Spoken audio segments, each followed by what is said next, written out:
The birth of Jesus is miraculous. God come to earth to dwell amongst us.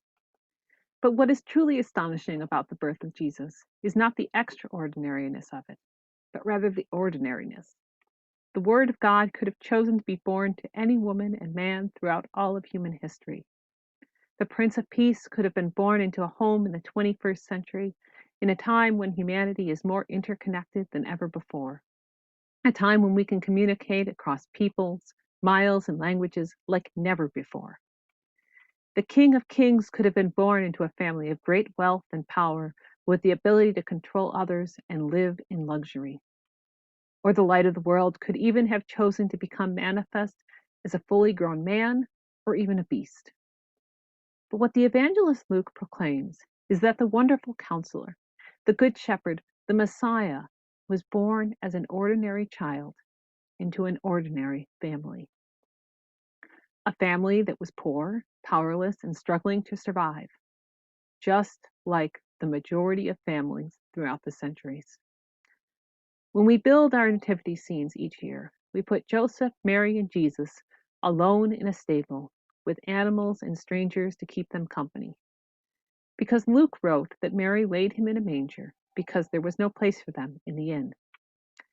But the fact is that homes in the first century Palestine were not like the homes of farmers in the United States today, or even like those of people in the Middle Ages in Europe. In the time and place in which Mary, Joseph, and Jesus lived, many homes were single-story, single-room structures. But there were also two-story homes which served as motels and restaurants for travelers. Wayfarers could rent out the upper room for temporary shelter and for banquets, just like Jesus and the disciples did for the Last Supper, and the Good Samaritan is portrayed as doing for the man lying injured by the side of the road. The family would live in the downstairs, and especially on colder nights, the animals would share the sleeping space with the family, providing body heat and being kept safe from thieves. As Luke tells us, Joseph and Mary went from the town of Nazareth in Galilee to Judea, the city of David called Bethlehem, because he was descended from the house and family of David. In other words, Joseph and Mary went to Bethlehem because that is where Joseph's family lived.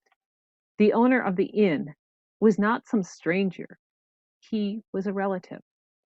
Mary and Joseph were not turned away by some strange innkeeper, as we so often think, because there was no room in the inn. They were welcomed into their cousin's home because despite the room for rent already having been purchased for the night, they were family and they needed a place to stay.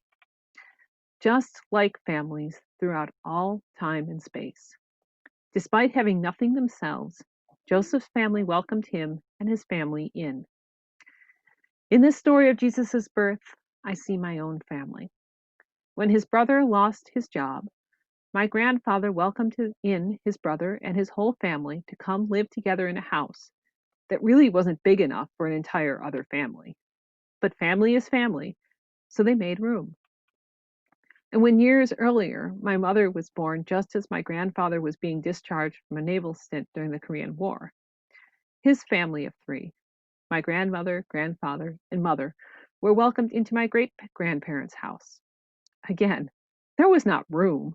In fact, much like Jesus being placed in a manger, my mother's bassinet was a dresser drawer. But family welcomes family in. So Jesus' birth was not so much extraordinary because it was so much more humble, so much more isolated, so different from the birth of so many, but because it was so ordinary. Jesus chose to come into being in the everyday miracle of being born through the labor of a teenage girl in a time and place where epidemics were common, hygiene was all but unknown, and blood transfusions were impossible. The Redeemer of the world, God's only begotten, the Alpha and the Omega, chose to become one of us in all of our humanity. And that is what we celebrate tonight.